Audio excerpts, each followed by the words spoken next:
¿Cómo están, estimados y estimadas? Hoy les presentaré un temazo, un temón, como es la fiebre y otros cuadros hipertérmicos. Entonces vamos a ver que la fiebre es una manifestación clínica inespecífica.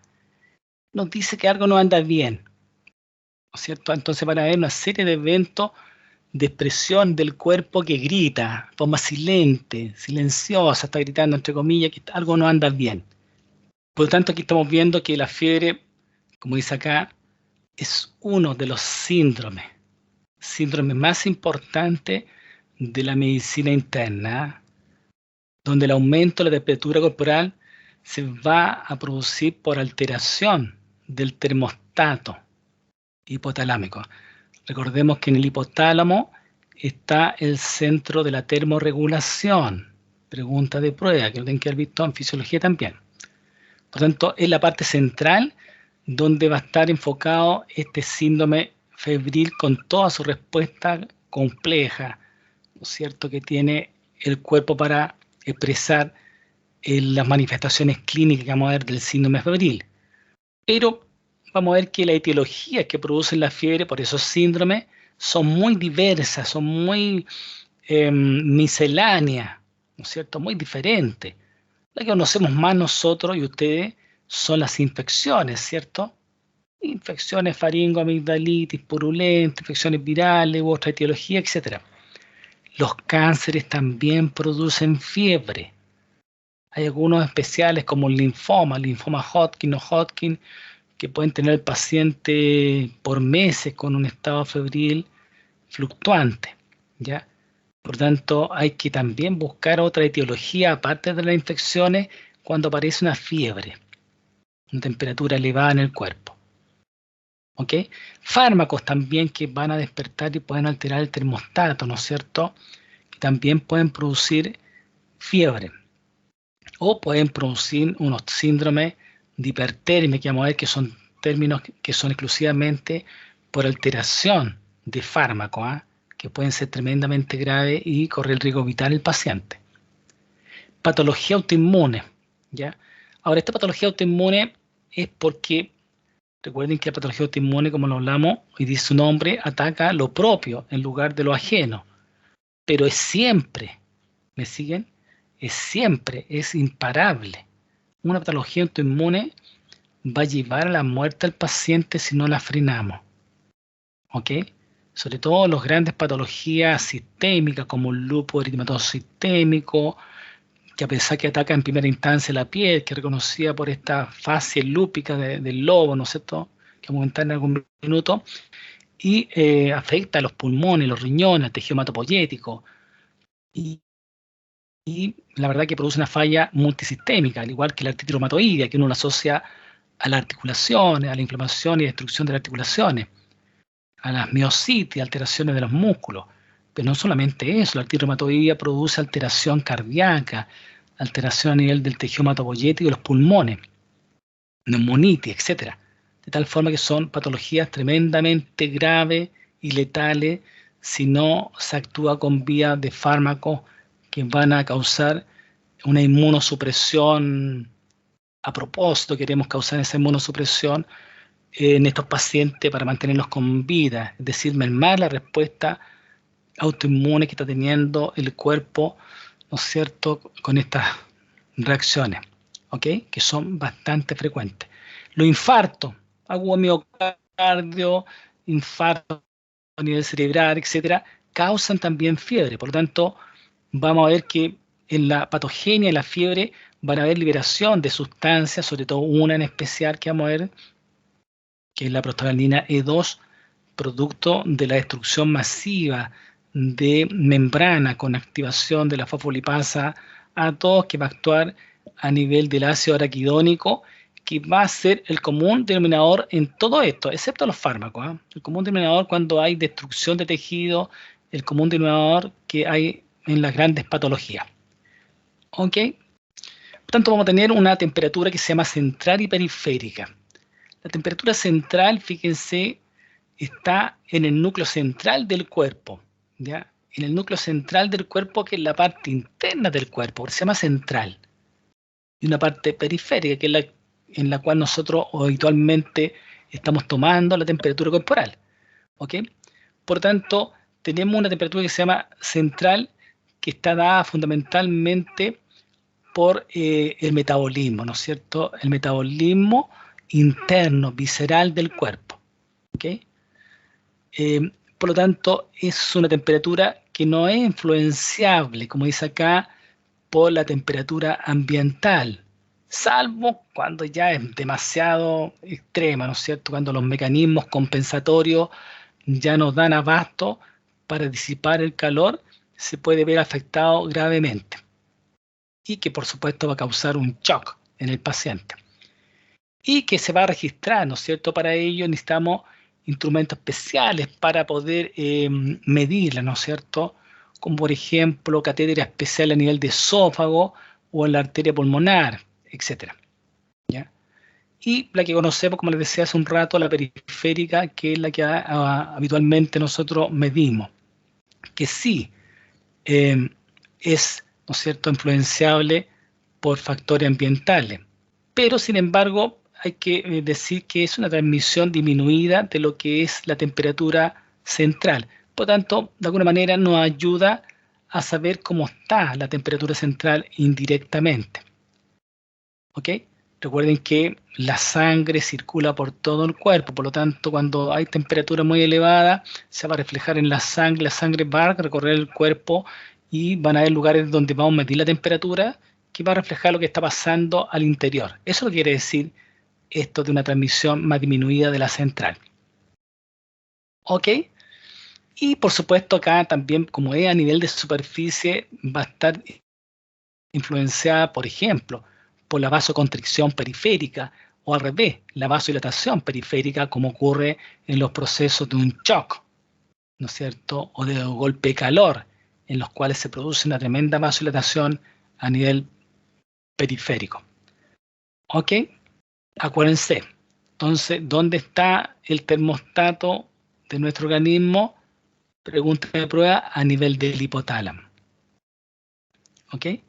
Y recordemos que la regulación íntima que tiene también funcionamiento a propósito de con el sistema endocrino, ¿no es cierto? A través que ya vimos por la glándula hipófisis anterior, que es la parte glandular proenteral o endocrina proenteral, y la hipófisis posterior, que es una expansión directa, ¿no es cierto?, del hipotálamo, una extensión directa, que es la famosa neurohipófisis.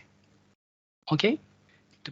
Vamos a ver que hay unos núcleos anteriores del hipotálamo y núcleos posteriores que están relacionados con la regulación de la temperatura, relacionados justamente con el sistema simpático y parasimpático.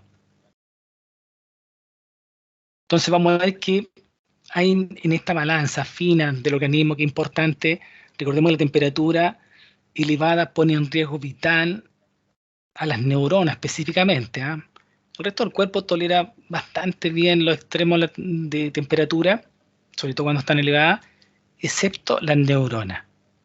Se los comento porque siempre va a ser una emergencia, no una urgencia.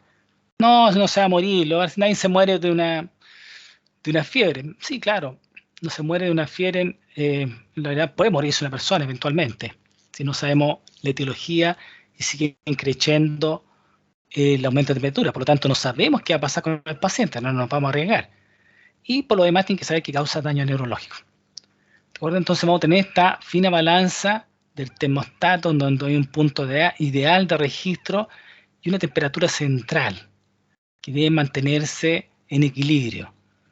Por lo tanto, cuando se activa, ¿no es cierto?, en este caso, aumenta la temperatura central, fíjense, aumenta la temperatura central, visceral dentro del cuerpo, porque está aumentado el metabolismo por diversas razones.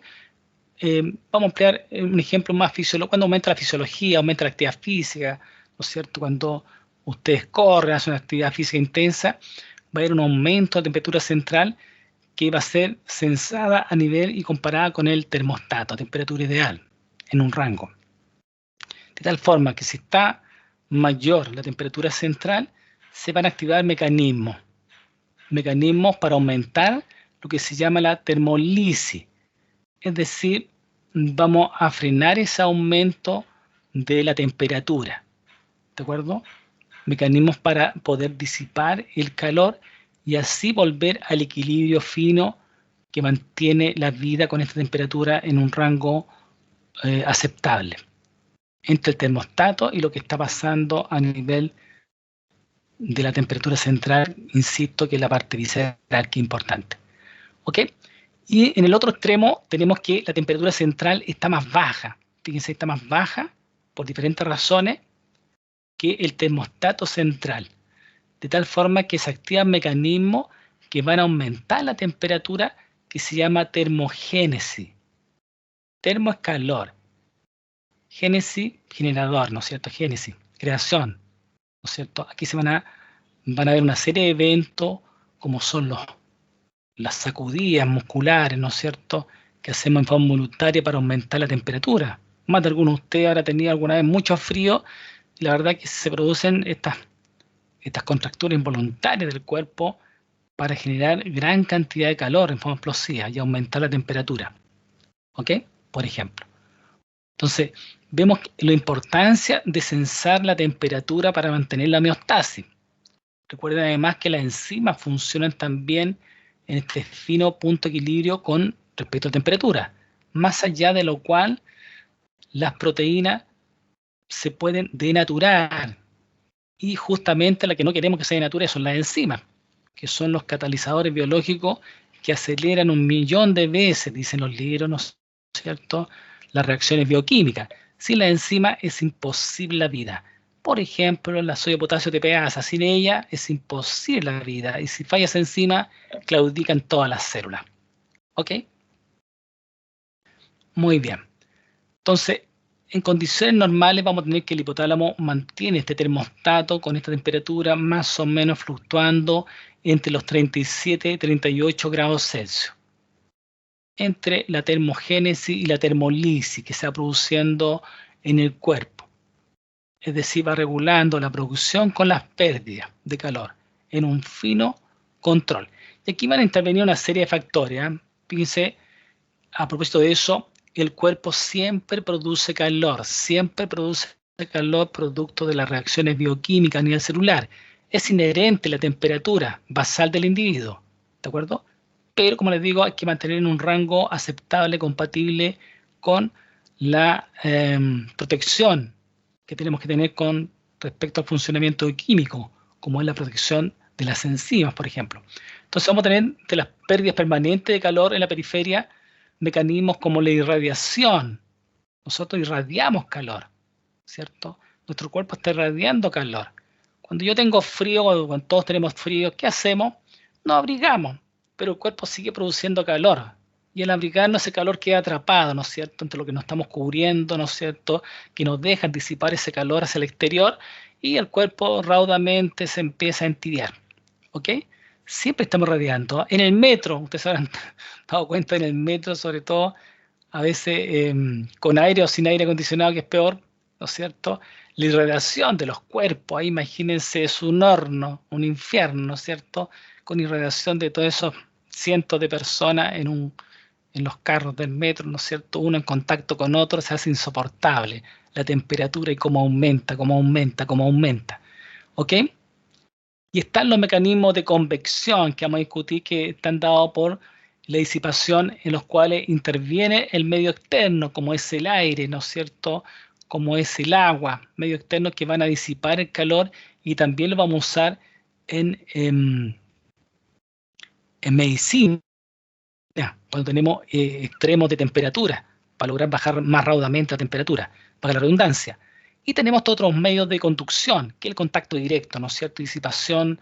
Todos sabemos que si estamos muy, muy acalorados, ¿no es cierto?, y nos ponemos en una parte fría, como puede ser unas piedras, un río, ¿no es cierto?, o a la sombra, en el cemento que está muy helado, en un ratito nos empezamos a enfriar raudamente, empezamos a bajar la temperatura por conducción, por contacto directo. ¿Okay? Que también lo usamos con los guateritos, cuando tenemos frío, contacto directo de con algún elemento, ¿no es cierto?, para en este caso, transmitir el calor desde el guatero hacia el cuerpo, por ejemplo. Es decir, contacto directo, conducción. ¿Ok? Y tenemos que la producción endógena de calor está dada fundamentalmente, acuérdense, de la parte visceral y también de la parte muscular intrínseca. Acuérdense que los músculos siempre tienen un tono, por lo tanto hay temperatura basal de los músculos, así como el funcionamiento visceral del cuerpo. La vida, la parte visceral, el hígado, los riñones, el corazón, todos los órganos, pulmones, todos están generando, ¿no es cierto?, una temperatura, un aumento de temperatura endógeno, una temperatura central que se llama. ¿Ok?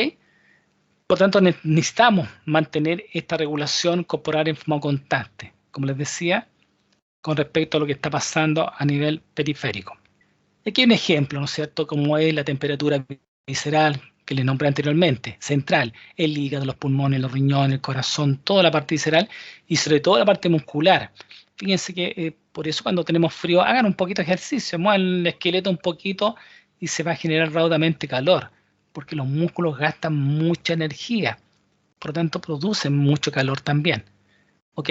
Que esto va a ser sensado a nivel central, a nivel de las neuronas, a nivel del termostato, que está a nivel del hipotálamo.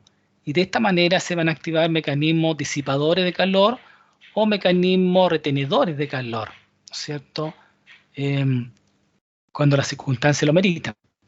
Pero hay circunstancias en las cuales hay agresiones en las cuales el cuerpo se va a enterar por sustancias químicas. En este caso vamos a ver la respuesta inflamatoria que es importante a propósito de inflamación, en el cual se produce una prostaglandina que está asociada directamente a la alteración del termostato central, como es la prostaglandina E2, que viene de la degradación del ácido araquidónico.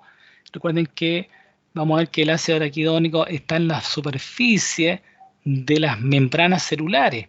Se produce normalmente una cantidad, pero cuando hay una destrucción, un aumento desmedido de la producción y activación del ácido araquidónico con sus productos como son las prostaglandinas, los leucotrienos, la lipoxigenasa en la cascada inflamatoria, esta en especial va a migrar por la sangre hasta el termostato central y lo va a alterar. Ahí vamos a ver que se producen eventos que van a ser tremendamente importantes. Les busqué especialmente esta diapositiva que les va a servir mucho para farmacología también, ¿ya? Que es la cascada del ácido araquidónico, que está, como les decía, acá forma parte de los fosfolípidos de la membrana celular, de todos. Cuando se produce esta reacción que estamos viendo acá es porque está desmedidamente estimulado esta cascada por destrucción masiva de células. Aquí la fosfolipasa A2 va a activar a estos fosfolípidos de membrana, ¿no es cierto?, por destrucción que se va a producir, activando el ácido araquidónico que les estoy hablando hace un rato. Y aquí van a ver estas enzimas que son la ciclooxigenasa, la COX-1 y la COX-2, que tienen que ver con los antiinflamatorios, por eso es importante en farmacología. Y está la lipoxigenasa, las cuales van a ser dos, ¿no es cierto?, dos reacciones en cadena paralela para producir una serie de prostaglandinas. Estas prostaglandinas van a aumentar, ¿no es cierto?, y perpetuar la inflamación. Como acá estamos viendo, ¿no es cierto?, hay prostaglandina D2, E2, F2, la prostaciclina, que es importante. Y aquí, esta prostaglandina especial, la E2, va a producir dolor en la zona, ¿no es cierto?, de la inflamación. Va a producir fiebre y va a perpetuar la inflamación local. Por lo tanto, esta es la responsable de los eventos, sobre todo infecciosos, sobre todo de destrucción de tejido, que va a alterar al termostato y producir la fiebre. ¿Ok? No se olviden de ese detalle.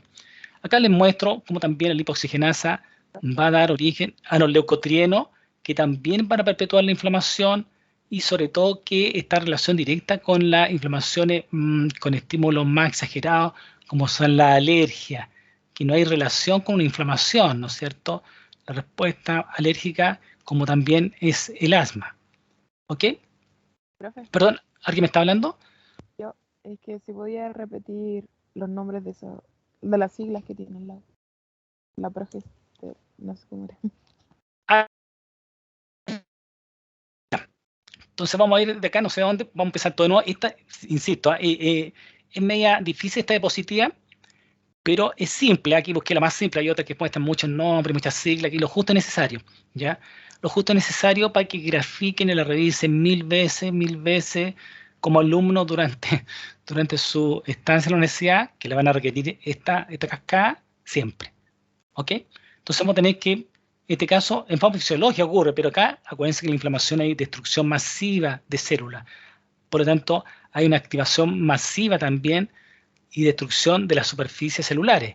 Aquí va a actuar la fosfolipasa A2, que es importante. ¿Ok? Por lo tanto, va a activar estos fosfolípidos de superficie de la membrana celular produciendo este ácido araquidónico. Este ácido araquidónico es el sustrato para dos enzimas. La ciclooxigenasa, acuérdense, COX-1, COX-1, CI, la COX-2, COX-2, o sea, la ciclooxigenasa 1 y 2, que son importantes en la cascada de la inflamación, ¿ya? La COX-1 y la COX-2. ¿De acuerdo? Vamos a ver que uno siempre se va a activar y la otra ante eventos inflamatorios. ¿De acuerdo? Por eso existen los antiinflamatorios. Aquí está mostrando cómo los antiinflamatorios no esteroidales van a bloquear la COX-1 y la COX-2, ¿ya? De tal forma que ya no se producen las prostaglandinas, ¿ya? Pero esa es la parte farmacológica. Aquí estoy explicando lo que ocurre a nivel fisiológico. Por tanto, una vez que se degrada el ácido araquidónico, se va a generar este sustrato del ácido araquidónico en el cual va a actuar la ciclooxigenasa sobre el ácido araquidónico y la lipoxigenasa sobre el ácido araquidónico, produciendo diferentes sustancias. Con la reacción de la ciclooxigenasa, COX-1 y 2, se producen las prostaglandinas, ¿no es cierto? Primero G2 y H2. Estas a su vez van a seguir formando un producto final que está la prostaglandina D2, F2, la prostaciclina, que es importante, y está la prostaglandina E2. Esta prostaglandina no lo olvide porque tiene que ver con la fisiopatología de la alteración del termostato, del síndrome febril, de la fiebre, ¿ok? Produciendo estimulación a nivel local, ¿no es cierto? Dolor, la sensación de dolor, fiebre e inflamación, ¿ok? Y además actúa otra enzima acá, que es la tromboxano sintetasa, que activa una serie de tromboxanos que también van a participar en la cascada inflamatoria, activando plaquetas, ¿no es cierto? Activando también, actuando como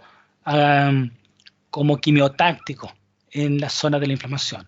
Y los leucotrienos también, que tienen que ver con la perpetuación de la inflamación. Leucotrienos que tienen que ver con los leucocitos, la activación de leucocitos. Y sobre todo en la respuesta importante ante la alergia y el asma. Hay medicamentos específicamente para el asma con respecto a estas sustancias, por ejemplo.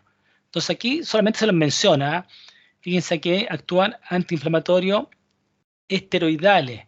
Fíjense que los corticoides son los más potentes antiinflamatorios, los corticosteroides.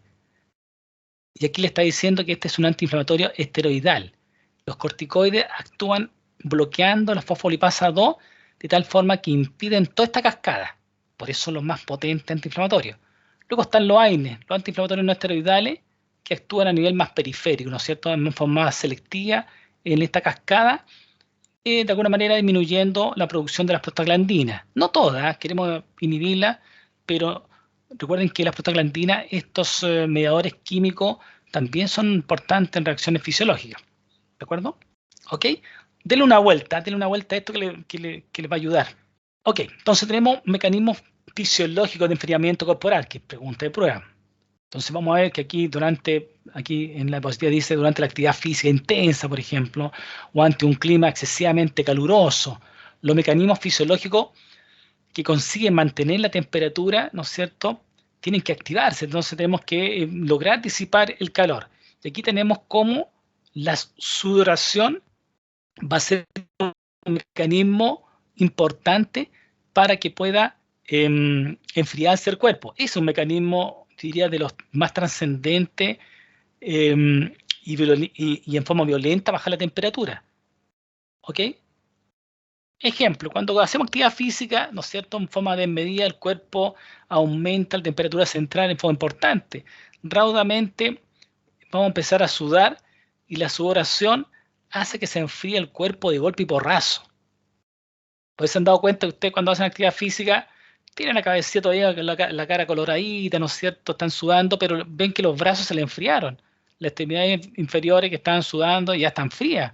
Se tocan la piel y notan que es raro, ¿no es cierto? Tienen fría la parte cutánea de la superficie y a nivel más cefálico está un poquito más, la temperatura todavía se mantiene. ¿Ya? Por tanto, no se olviden de esto, y esto es importante saberlo en la etiopatogenia de infecciones. Cuando sudamos y no nos cambiamos la ropa, por ejemplo, en los deportistas sabemos que hay que cambiarse las poleras, ¿no es cierto? Si está transpirado, tiene que sacarse la polera porque el cuerpo se va a enfriar muy rápido, ¿ya? ¿Ok? En la guagüita pasa mucho, ¿eh? Las guaguitas están muy abrigadas y después lo abrigan tanto que el cuerpo empieza a sudar, pero como mecanismo de protección va a enfriar de golpe y porrazo el cuerpo. Y ese enfriamiento puede hacer que se instalen infecciones virales raudamente. ¿Ok? Tenemos la vasodilatación, que es el mecanismo que vamos a utilizar para disipar el calor, ¿no es cierto?, a través de la vasodilatación cutánea y que va a permitir, ¿no es cierto?, por convección, por el viento que nos va a ayudar ¿no es cierto? Cuando tenemos calor, ¿qué hacemos? Nos vamos a la sombrita y nos ponemos en un lugar donde pase vientecito o ponemos un ventilador eventualmente, ¿no es cierto?, para disipar el calor.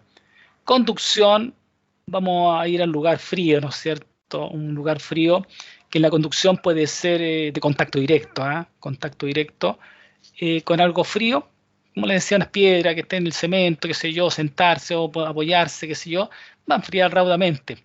Es por eso, además, que, entre paréntesis, no es bueno andar con los pies descalzos en población pediátrica. Con los pies descalzos en población y en adultos también, ¿eh? Son porfiados los adultos también. Andan a pie descalzo, ¿no es cierto?, en baldosas que son muy frías, porque hace calor, por supuesto, está haciendo calor, pero hay lugares que pasa con los pies muy helados, el cuerpo se va a enfriar. Acuérdense que la sangre circula por todo el cuerpo. Lo que está pasando por los pies, luego está circulando a nivel más cefálico, ¿no es cierto?, y empieza a dar vuelta esta temperatura que se empieza a enfriar a nivel periférico y empieza a enfriar raudamente a todo el cuerpo. ¿Ok? Y por supuesto la irradiación que hemos visto que es el mecanismo por el cual nosotros vamos a disipar principalmente todos los organismos vivos hacia el exterior, hacia el ambiente, al menos que el ambiente esté cerrado, ¿no es cierto? Por supuesto, si tengo calor, tengo que irme a un lugar abierto para que se disipe más rápido el calor. ¿Se fijan? Si me voy a otro lugar que está con temperatura muy tibia, la verdad que va a seguir empeorando mi situación. ¿Ok?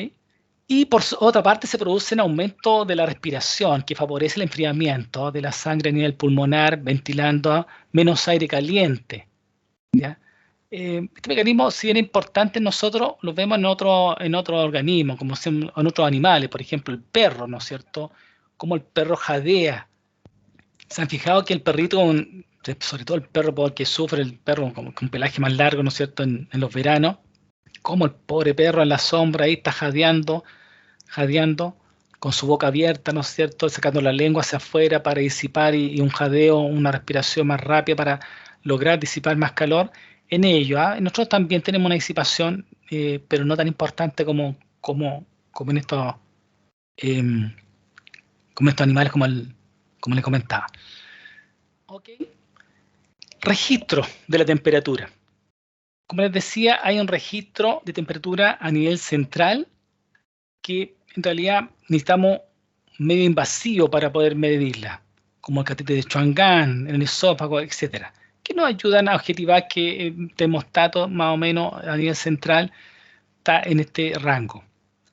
Pero nosotros no podemos ser invasivos con los pacientes, tenemos que buscar una forma de medirlo de forma más rápida, ¿no es cierto?, más simple, más práctico en medicina. Y ahí hemos ido implementando diferentes lugares de medición, parte de la historia de la toma de temperatura, ¿no es cierto? Hoy día, con las nuevas tecnologías, vemos que ahora casi no necesitamos contacto, ¿ya? Buscamos instrumentos más precisos, rápidos, más cómodos. Por lo tanto, va evolucionando la toma de la temperatura para bien en estos tiempos y más que se hace más fácil a nivel de urgencia, por ejemplo. Entonces teníamos en primer lugar que podemos tomar la temperatura a nivel bucal, que la tomábamos antiguamente. Hoy día no se usa mucho por diferentes razones, de asepsia, antisepsia, por accidente. A veces no es tan práctico, siempre es importante una temperatura bucal porque es más fidedigna, ¿no es cierto?, más confiable, una temperatura más central, de todas maneras. ¿Ya? La temperatura axilar, que es la que usamos habitualmente, que es más fácil de realizar en todos los pacientes, menos invasiva, pero también de más fácil acceso. La temperatura rectal, si bien es cierto, la vamos a ocupar, la seguimos ocupando hoy día todavía en población pediátrica y sobre todo en población de adultos que también tenemos la sospecha que puede tener un cuadro infeccioso abdominal o pélvico importante. Vamos a necesitar una temperatura rectal, como en la apendicitis. A veces toma en la apendicitis o en la temperatura rectal y axilar y se ve una diferencia. No debe haber más de 1 grado de temperatura de diferencia. En la apendicitis hay más de 1 grado de diferencia. Por supuesto que la rectal es la más alta siempre que la axilar. La interna siempre va a ser entre más interna es la temperatura que estoy registrando, va a ser mayor con respecto al axilar que está a nivel de superficie. ¿Ok? A nivel acústico, con los termoscan y otros más que son bastante más antiguos, hoy día usamos otros ustedes han visto, otros termómetros más especializados, ¿no es cierto?, con infrarrojo, a nivel de la frente, a nivel del cuello, a nivel de las muñecas, que nos facilitan mucho. Hoy día con esta toma de temperatura express, rápida, de screening, revolucionaron estos instrumentos hoy día en la toma de las temperaturas. ¿Ok? Esto es importante, el ritmo circadiano, acuérdense que el ritmo circadiano tiene que ver con el metabolismo interno, tiene que ver con las hormonas también. Las hormonas que están regulando el metabolismo a nivel celular. Hay pic hormonal y esos piques hormonales están en relación con el metabolismo interno. Fíjense que la temperatura corporal central sigue un ritmo circadiano a revés de esto, con un pic máximo, fíjense, vespertino, entre las 16 y 20 horas. Este es el periodo de mayor temperatura, de mayor actividad, del mayor pico que alcanza el cuerpo en este horario, en este rango. Siempre son rangos. Y al revés, vamos a ver que una vez que vamos en regresión, ¿no es cierto?, vamos descansando ya, se entiende bien que entre las 2 de la mañana y las 4 de la mañana se produce la temperatura más baja. ¿Por qué? Porque el cuerpo empieza a declinar su funcionamiento, solamente hay metabolismo basal en juego, ¿ok? Que es para seguir sintetizando, seguir manteniendo la vida, seguir manteniendo la homeostasis y también manteniendo la temperatura en un rango compatible con la vida, ¿ok? Siendo acá su amplitud, como dice acá, entre 0,6 hasta 1 grado, que puede fluctuar. Ya hablamos acá de los registros no invasivos de la temperatura, como la bucal, que tiene diferentes registros, la timpánica, la rectal, etc. Y la axilar, que es la que usamos nosotros, más o menos. ¿Ok? En la forma más habitual. Ok, entonces, importante hacer algunas salvedades en la temperatura axilar. Acuérdense siempre que va a depender de factores ambientales. Por lo tanto, si está en la axila sudada, hay que secarla, porque el sudor va a enfriar la parte superficial del golpe porrazo, por lo tanto puede tomar temperatura errónea. ¿Ok? Pero seguimos aplicando porque es más cómoda, menos invasiva y también de mayor aceptación de los pacientes, a pesar que en población pediátrica cuesta poner un termómetro como estamos viendo acá, que no esté cooperando. Es un arte poner un termómetro en población pediátrica, sobre todo porque se asustan, se los quitan, se los sacan. ¿Ok? Y vamos a ver, a nivel de fiebre. Cuando hablamos de fiebre, ahí está el término que les preguntaba la vez pasada. ¿Ya?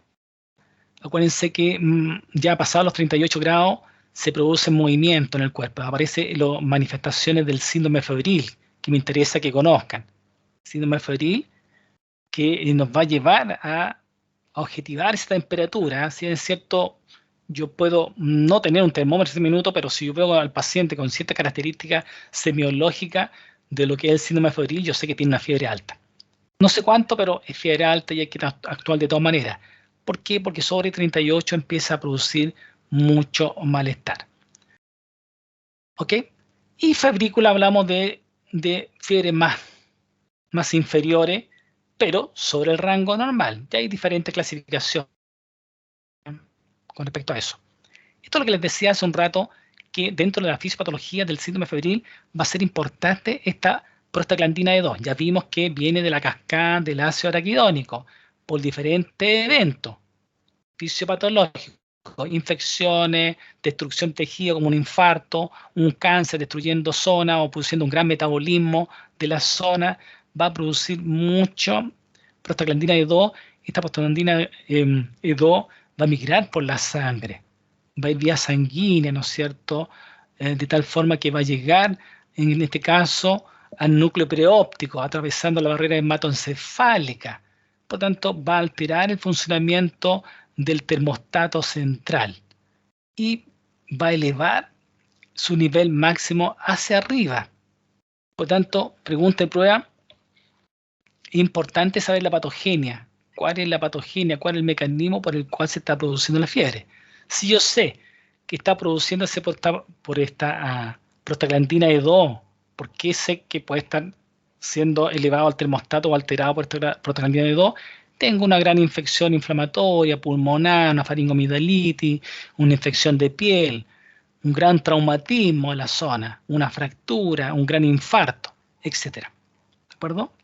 De tal forma que una vez ingresando a nivel sanguíneo, van a alterar el termostato. Ahora, si se altera el termostato, el cuerpo va a empezar, se alteró el termostato, ya no nos dice que el termostato está entre 37 y 38. Nos va a decir que el termostato se alteró, ahora la normalidad es 40. Por tanto, el cuerpo va a empezar a producir calor hasta llegar a los 40 porque se alteró el termostato. ¿Me siguen? ¿Qué es relevante saber la etiopatogenia? Y por supuesto, ¿qué vamos a hacer mientras tanto? Solucionar el problema. Lo primero es solucionar el problema. ¿Cuál es la etiología? Podemos mitigar mientras tanto con antiinflamatorios, con diferentes mecanismos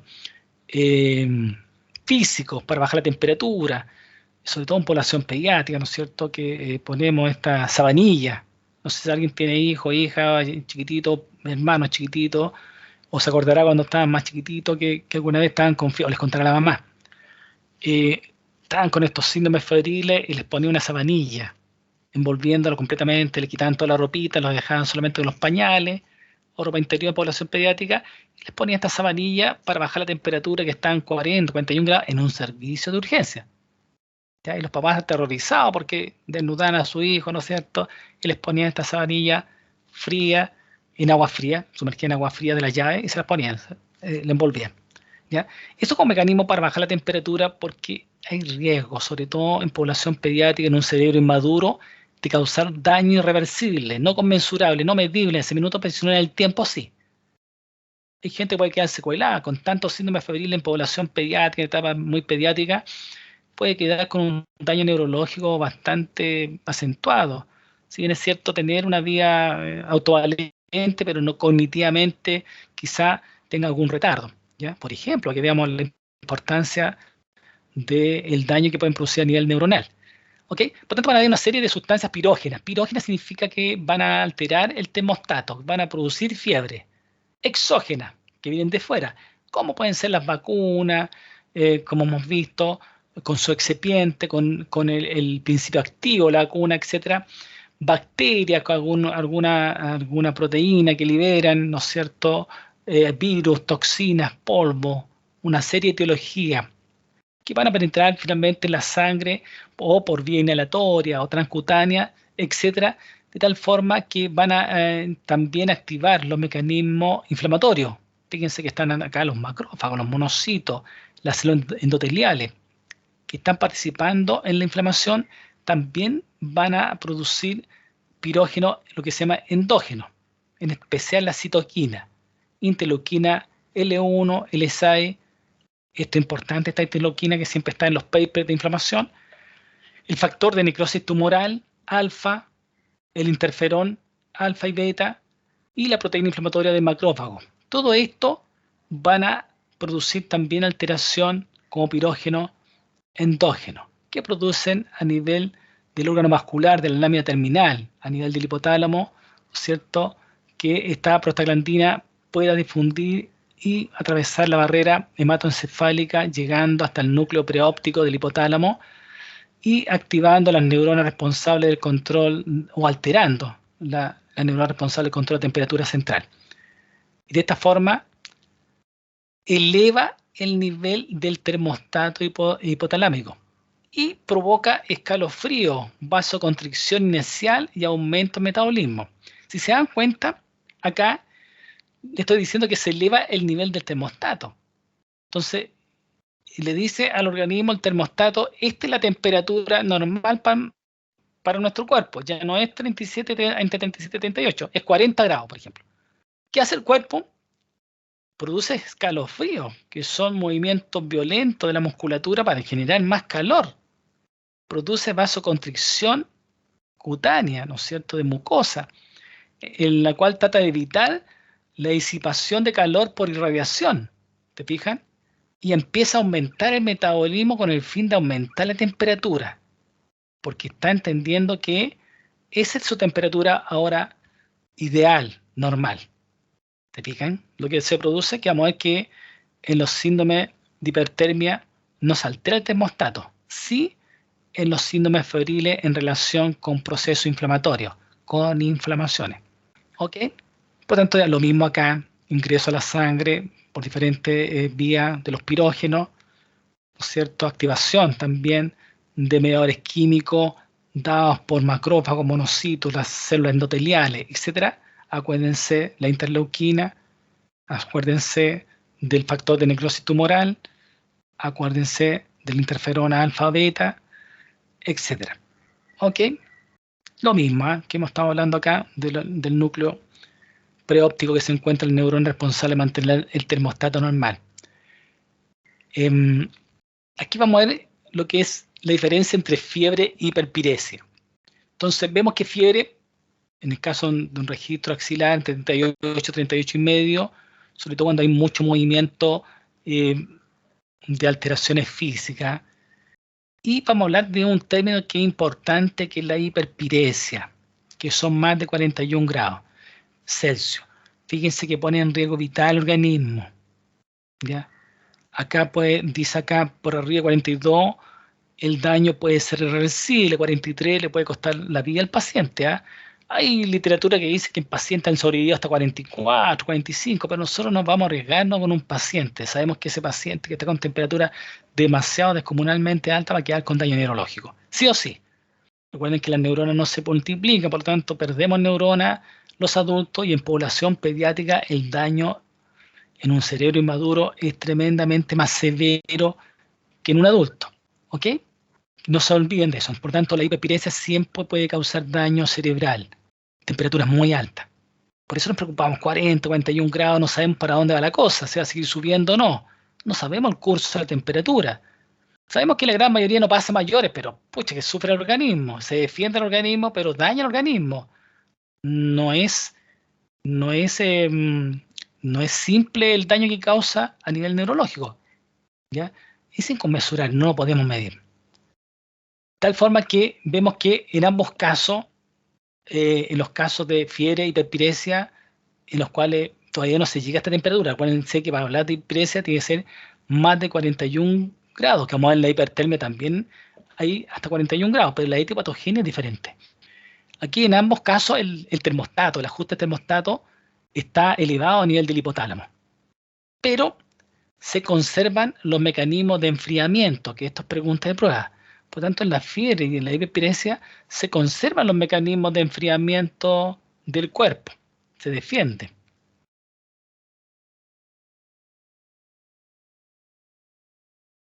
En cambio, en la hipertermia se alteran, fallan los mecanismos de control de la temperatura, fallan los mecanismos de enfriamiento, sobre todo lo que es sudoración y vasodilatación.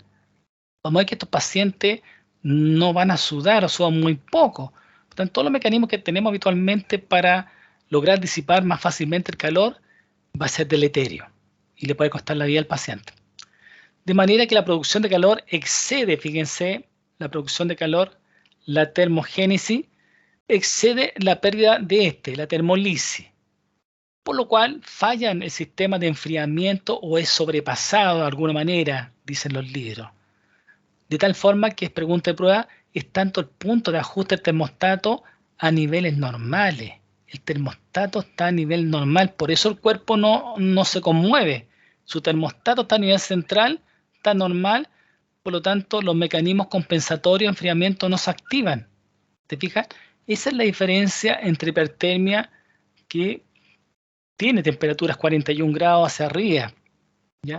Por tanto, hay que hacer la diferencia entre los dos porque los mecanismos y la suerte que pueden tener es muy diferente. Tenemos que diferenciarse una hiperpiresia o una hipertermia, que tienen características diferentes. Por tanto, si no está involucrada la prostaglandina E2, ¿no es cierto? Cuando hay prostaglandina elevada, significa proceso inflamatorio, proceso de destrucción de membrana, activación de fosfolipasa a nivel de membrana, a nivel inflamatorio. Como acá no es un problema de inflamación, la hipertermia no presenta aumento de las prostaglandinas. Por tanto, ¿se acuerdan que la prostaglandina E2 sobre todo era la que se ha identificado en fisiopatología como la que altera el termostato a nivel central? Por tanto, en la hipertermia el termostato se mantiene indemne, se mantiene dentro del rango normal. ¿Ok? Otra diferencia, ¿no es cierto?, con respecto a la hipertermia y con respecto a la hiperpiresia, va a ser la falta de sudoración, los mecanismos de compensación con temperatura elevada. Y el otro dato importante de diferencia, pregunta y prueba, es la ausencia de variación circadiana de la temperatura. Fíjense que, entre paréntesis, vamos a ver que la fiebre fluctúa, no es constante. Cuando está la fiebre dada por la alteración del termostato, el síndrome febril, ¿no es cierto?, con la hiperpiresia, tiene y sigue el ciclo circadiano. En cambio, acá no tiene relación alguna con el ciclo circadiano. Es decir, ustedes se van a dar cuenta que cuando estén en la parte clínica les van a pedir que tomen la temperatura del paciente y se esperan, sobre todo en la tarde. Estamos hablando de las 4 de la tarde, acuérdense que es donde se produce el pic del ciclo circadiano, del metabolismo basal, pero también en la fiebre se va a producir el mayor pic del síndrome febril entre las 4 de la tarde y las 8 de la noche. Por tanto, uno cuando a veces ve la temperatura pic de la persona va a estar como a las 6 de la tarde, cuando empiezan a controlar cada 2 horas, cada 4 horas al paciente, tratando de pesquisar cuál es el pic de temperatura. Ahora, ¿por qué es importante el pic en un síndrome febril, sobre todo de etiología infecciosa? Es para tomar un hemocultivo. Sabemos cuando hay proceso infeccioso bacteriano, también hay bacteremia, es decir, la bacteria está dando vuelta por la sangre y yo quiero detectarla. Y ahí el mayor rendimiento del hemocultivo justamente está en relación a los pics febriles, entre paréntesis. ¿Ok? Fíjense que la hipertermia se produce por la presencia de fármacos, como cuál es la anfetamina, o sea, estamos hablando de sustancia exógena. ¿Se fijan? Anfetaminas, cocaína, pasta base. Se vio también relación con ketamina, que algunos la usan para como drogas, ¿no es cierto? Anestésico, y un anestésico que se usa también para, en algunos casos usan para poder drogarse. Derivados del ácido lisérgico, LSD. Se fijan, todas estas son fármacos ilícitos, los cuales no tienen que ver con alteración del termostato central, por lo tanto el mecanismo compensatorio y disipación no se activa, ¿de acuerdo?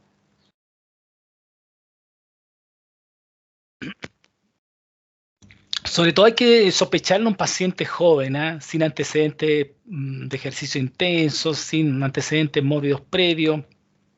Hay que sospechar realmente. Hoy día llega mucha gente con hipertermia debido a estas drogas que hay que sospechar. ¿Ok? Prohibidas, como lo hablamos acá. Y lo otro que hay que hacer la salvedad con el golpe de calor, la hipertermia maligna y el síndrome neuroléptico maligno que también produce hipertermia. Es decir, se alteran los mecanismos compensatorios de disipación del calor. Aquí a nivel central, el golpe de calor, todos lo hemos sentido alguna vez que lo asocian a la insolación. ¿Se acuerdan la insolación que hablan? La insolación en realidad tiene que ver con la vasodilatación, no las quemaduras que produce el sol en la cara, en el cuerpo, que también es importante, sino que la vasodilatación a nivel central, a nivel de de la cabeza, que la temperatura pase en los huesos del cráneo, ¿no es cierto?, y afecte la masa encefálica. Eso hablamos de un golpe de calor directo del sol o temperatura ambiental muy severa, finalmente van a alterar el sensorio. La hipertermia maligna que está asociado a fármacos como el neuroléptico.